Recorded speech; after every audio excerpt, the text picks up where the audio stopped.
কাঞ্চন, তুমি বলো তো আমাদের ভারতবর্ষ বা ইন্ডিয়া কবে স্বাধীন হয়েছিল? এই তো সবাই জানে। তুমি কি জানো না? হ্যাঁ, আমি জানি, তবু তোমার কাছ থেকে এটা জিজ্ঞেস করবো। কেন 14ই আগস্ট 1947 সালে। 14ই আগস্ট কি করে দেশ স্বাধীন হচ্ছে? আমাদের দেশ তো স্বাধীন হয়েছে 15ই আগস্ট। তুমি একদিন কম কেন বলছো? এই 15ই আগস্ট আমরা সবাই স্বাধীনতা দিবস মানি, কিন্তু আমাদের দেশ না 14ই আগস্টে স্বাধীন হয়েছে। আমাদের দেশ 14ই আগস্ট স্বাধীন হয়েছে, এটা কি করে সম্ভব? এই সম্ভব। যারা ইতিহাস জানে তারা অবশ্যই জানে। আচ্ছা, তো আমাকে এটি ইতিহাস শোনাও। 14ই আগস্ট মধ্যরাত্রিরে আর 14ই আগস্ট মধ্যরাত্রিরে ইংরেজরা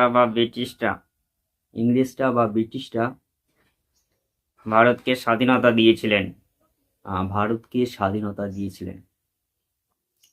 আচ্ছা, ভারতকে স্বাধীনতা দিয়েছিলেন মধ্যরাত্রে। সেই সময় স্বাধীন ভারতের প্রথম প্রধানমন্ত্রী জওহরলাল নেহরু কি বলেছিলেন?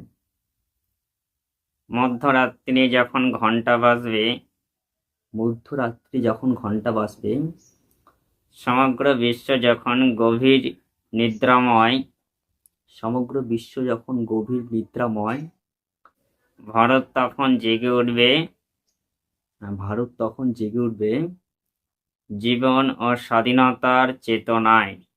জীবন ও স্বাধীনতার চেতনায়।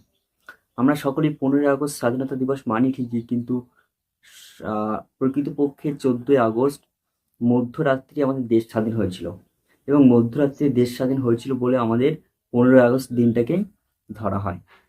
তো সকলকে স্বাধীনতা দিবসের শুভেচ্ছা ও অনেক অনেক ভালোবাসা।